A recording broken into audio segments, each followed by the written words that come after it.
अवधूत चिंतन श्री गुरुदेव दत्त स्वामी महाराज की जय। स्वामी महाराज की जय। छत्रपती शिवाजी महाराज की जय। श्री स्वामी समर्थ। खूप जणांचे प्रश्न येत आहे, फोन येत आहे की संक्रांतीच्या दिवशी कोणाची आई वारली असेल किंवा मग सासू असेल, त्यांच्या आत्म्याला शांतीसाठी आणि प्रत्येक संक्रांतीला सुवासिनीचं वाण का बरं द्यायचं असतं, हे देणं गरजेचं आहे का, आणि कोणाला द्यावं, काय वाण द्यावं, याच्याबद्दल मी आज पूर्ण माहिती सांगणार आहे. चॅनलवर पहिल्यांदा आला असेल तर अवश्य सबस्क्राईब करा, म्हणजे येणार नवीन व्हिडिओ श्री स्वामी समर्थ महाराजांची गुरुचैत्राची आणि नवनाथ पारायणाबद्दल माहिती भेटेल. संक्रांती ही हिंदू धर्मातील सगळ्यात महत्वाचा दिवस. फक्त पतंग उडवणं म्हणजे नाही, संक्रांतीमध्ये तिळगुळ असेल, वाण असेल, महिलांचा सगळा सण असतो. याच्यामध्ये हा संक्रांतीचा जो सण आहे त्याच्यामध्ये आपले जे पूर्वज आहेत, कोणाची आई असेल, कोणाची सासू असेल, वारले असेल, मग त्यांची आठवण येत असते. प्रत्येकाला आपल्याला आईची असेल, कोणाला सासूची असेल, आठवण येत असते. कोणी वारले असेल, मग त्यांच्या नावाने वाण देण्याची प्रथा पूर्वीपासून आहे. पूर्वीच्या काळी पण करत होते, पण आजकाल कोणी करत नाही. कारण की संक्रांती सण हा महिलांचा खूप आवडता सण आहे. बघा, सगळ्यात बघा तुम्ही सगळ्यात आवडता सण आहे. कारण की महिला एकमेकांना भेटता, वाण देता, हळदी कुंकवाचा कार्यक्रम होतो, उखाणे घेतले जातात. आणि ह्यांचे 3 दिवस हे खूप गडबडीचे असतात. म्हणजे भोगीपासून संक्रांत चालू होती. आजपासून भोगी आहे, उद्या संक्रांत आहे, नंतर किंक्रांत आहे. मग ह्या जे सगळा सण आहे आपल्या हिंदू महिलांचा खूप पवित्र सण आहे. मग या सणामध्ये आपले जे पूर्वज असतात, पितृ असतात, आपण कसं म्हणतो पितृऋण असेल, ऋषी ऋण असेल, तसं पित्रांचं ऋण असतं. मग ह्या सणाला पूर्वी काय करायचे, कोणी आपल्या आईच्या नावाने किंवा सासूच्या नावाने जर वारले असेल तर प्रत्येक संक्रांतीला एक सुवासनी असेल, ब्राह्मण सुवासनी असेल, तिला तेल असेल, शॅम्पूची पुडी असेल, ते पहिले आदल्या दिवशी द्यायचे. मग त्यांनी आंघोळ केल्यानंतर दुसऱ्या दिवशी संक्रांतीच्या दिवशी सगळ्यात पहिलं वाण त्या सुवासिनीला द्यायचं, आपल्या आईच्या नावाने किंवा सासूच्या नावाने. तिला घरी बोलवायचं.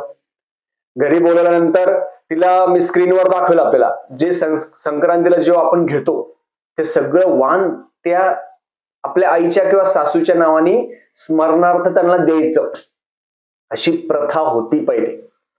आजकाल कोणी करत नाही, पण बघा ही प्रथा होती. याच्यामध्ये कसं व्हायचं, मग त्या सुवासिनीला घरी बोलवल्यानंतर साडी असेल, टिकली असेल, बांगड्या असेल, हळद कुंकू असेल, वेणी फणी असेल, जे 16 अलंकार असेल किंवा 11 अलंकार असेल महिलाचे, सगळे हार असेल, गजरा असेल, बांगड्या असेल, सगळं जे महिला वापरतात ते साडी असेल, ह्या सगळ्या गोष्टी त्या सुवासिनीला दिल्या जातात.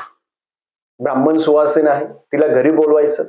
घरी बोलल्यानंतर हळद कुंकू लावायचं. कुंकू लावताना आपली आई असेल किंवा सासू आहे त्यांना आपण लावतोय असं मनामध्ये भाव यायला पाहिजे. आपली आई किंवा सासू ज्या वारलेल्या असेल त्यांच्या स्मरणार्थ आपण करतोय, हे लक्षात ठेवा. मग तुम्ही म्हणणार, दादा आमची आई पण जिवंत आहे, सासू पण जिवंत आहे. मग तुम्ही तुमची आजी असेल, कोणी वारला असेल, सवासणी आपल्या घरी सवासणी कोणी वारला असेल ना, त्यांच्या नावाने प्रत्येक संक्रांतीला आपण द्यायला पाहिजे. अलंकार आहे 11 अलंकार. आपण काय देतोय, आपण देवी आईला जसं देतो तसं सुवासिनीला द्यायचं. 11 अलंकार असेल, हार, वेणी फणी, मणिमंगळसूत्र असेल, विरोधे, जोडवे, ह्या सगळ्या गोष्टी द्यायच्या. आपलं जेवढं मी स्क्रीनवर दाखवेल, जेवढं आपल्याला जमेल ते सगळ्यात पहिला वाण ते आपण त्या सुवासिनीला द्यायचं. त्यांच्या रूपामध्येच आपली आई किंवा आपली सासू बघायचं. आणि ते वाण देताना जर तुम्हाला रडू आलं, समजून घ्यायचं की तुमचं जे प्रेम आहे ते तिथपर्यंत पोहोचतंय. हे प्रत्येक वर्षी प्रत्येक संक्रांतीला करायचं. काही ठिकाणी त्यांना जीव घालता, काही ठिकाणी फक्त ताट तयार करता पितरांच्या नावाने आणि ताट देता. पण तुम्ही जर नुसतं ताट देत असाल तर सुवासिनी जर कोणी आई किंवा आपली सासू गेली असेल तर त्यांच्या नावाने, त्यांच्या स्मरणार्थ, त्यांच्या प्रित्यर्थ पण हे सगळं साहित्य आहे, ते सगळं साहित्य तुम्ही प्रत्येक वर्षी संक्रांतीच्या दिवशी प्रथम त्यांना वाण द्यायचं. आईच्या किंवा सासूच्या नावाने, आणि नंतर मग आपण आपली संक्रांत आहे ती साजरी करावी, हे शास्त्रानुसार आहे. मग आपली आपली जी संक्रांत आहे आपण आपली साजरी करावी. आता खूप जण म्हणणार, दादा आम्ही पहिले करत होतो, नव्हतं करत. तुम्हाला आता करायचं असेल तुम्ही करू शकता. जवळच्या कोणत्याही ब्राह्मण सुवासिनीला घरी बोलवायचं, हे सगळ्या ज्या वस्तू असेल त्यांना द्या, संकल्प सोडायचा, हातामध्ये पाणी घ्यायचं, पर तुमचं नाव गोत्र घेऊन संकल्प सोडायचा की तुमच्या आईच्या नावाने किंवा सासूच्या नावाने त्यांच्या स्मरणार्थ आम्ही हे जे सुवासिनीचे दान आहे ते आम्ही देत आहोत. म्हणजे संक्रांतीच्या पर्व काळामध्ये तुम्ही या गोष्टी तुम्ही देताय आपल्या आईच्या किंवा सासूच्या नावाने. आपलं पितृऋण असेल, पितरांचं असेल, कारण की संक्रांत हा सण खूप जणांना आवडतो, महिलांना तर अतिप्रिय आहे. मग आपली आई असेल, सासू असेल, जी कोणी वारलेली असेल त्यांना पण तो आनंदाचा क्षण लक्षात ठेवा. मग हे केल्यानंतर आपलं जे आईचं जे ऋण आहे त्यातून आपण थोडं मुक्त होतो, हे लक्षात ठेवा.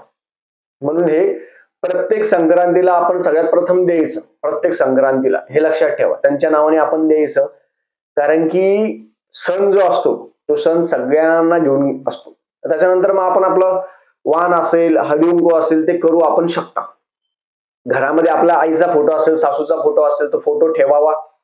फोटो समोर ह्या सगळ्या वस्तू ठेवायच्या. सगळ्यात पहिले सुवासिनी बोलवली त्याच्या अगोदर आपल्या आईचा किंवा सासूचा फोटो ठेवावा. त्या फोटो समोर सगळ्या वस्तू ठेवायच्या.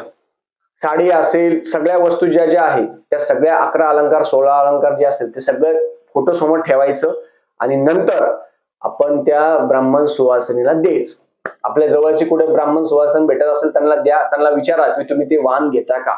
सुवासिनीचं वाण घ्यायला कोणीही नाही म्हणायचं नाही. लक्षात ठेवा, आपण सुवासिनी आहो म्हणून लोक आपल्याला सुवासिनीचा वाण घ्यायला बोलतात. खूप जण घेत नाही, खूप जण म्हणतात ते पूर्वजांचं आहे, असं काहीच नसतं. वाण असतं म्हणून कोणी घ्या. आता कोणाच्या आजूबाजूला कोणाला ब्राह्मण सुवासन भेटत नसेल, कोणी घेत नसेल, तर तुम्ही माझ्या मिसेसला तुम्ही देऊ शकता. पण तुम्ही तुमच्या एरियामध्ये ब्राह्मण सुवासिन कोणी बघा, त्यांना द्या. त्यांना घरी येऊन कुंकू असेल या सगळ्या साहित्य त्यांना द्या. तरी पण कोणाला भेटत नसेल, तुम्ही माझ्या मिसेसला तुम्ही देऊ शकता. तुम्ही संभाजीनगर मध्ये राहत असाल तर तिथे देऊ शकता, किंवा तुमच्या इच्छेने ऑनलाईन दक्षिणा संकल्प करून तुम्ही पाठवू शकता. काही काहींना भेटत नाही, खूप जण म्हणतात दादा आम्हाला भेटतच नाही, तुम्ही त्या पद्धतीने पाठवू शकता, काही प्रॉब्लेम नाही. पण हा सण हे सुवासिनीचं जे वाण आहे ते प्रत्येक मुलगी असेल तिने आईसाठी किंवा सासूसाठी ती मुलगी करू शकते. खूप जण करता. या पद्धतीने आपण प्रत्येकाने या पद्धतीने करावं, त्यांच्या स्मरणार्थ आपण करावं.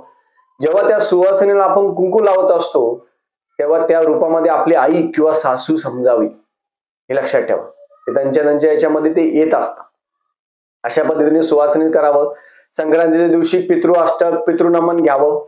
पितृअष्टक, पितृस्तोत्र घ्या, पितृनमन घ्यायचं, आणि वाण दिल्यानंतर आपण आपलं जे संक्रांतीचं वाण आहे ते देऊ शकता. संक्रांतीचं वाण हे दुपारी 3:06 पासून आहे तर रात्री सूर्यास्तापर्यंत, हे लक्षात ठेवा. दिवसभर नाहीये. दिवसभर दुर्गा सप्तशती पाठ असेल, कुंकुमार्चन असेल, या सगळ्या गोष्टी सगळ्यांनी कराव्या. म्हणून काही ठिकाणी कसं असतं, काही विदर्भाचे पण मला फोन आले, पुणे मुंबईचे पण फोन आले, प्रत्येक ठिकाणी वेगवेगळे आहे. पण आपल्या सासू आणि आईच्या स्मरणार्थ काही जणी आपण आहे हे वस्तू असेल ते आपण द्यावी. काही नुसतं पान ठेवता, पान पण ठेवू शकता त्यांच्या नावाने. परत तुम्ही जे साहित्य असेल ते साहित्य पण त्यांना देऊ शकता. हे फक्त संक्रांतीच्या दिवशी करायचं, हे लक्षात ठेवा. झालेली सेवा मी महाराजांची रुजू करतो. श्री स्वामी समर्थ.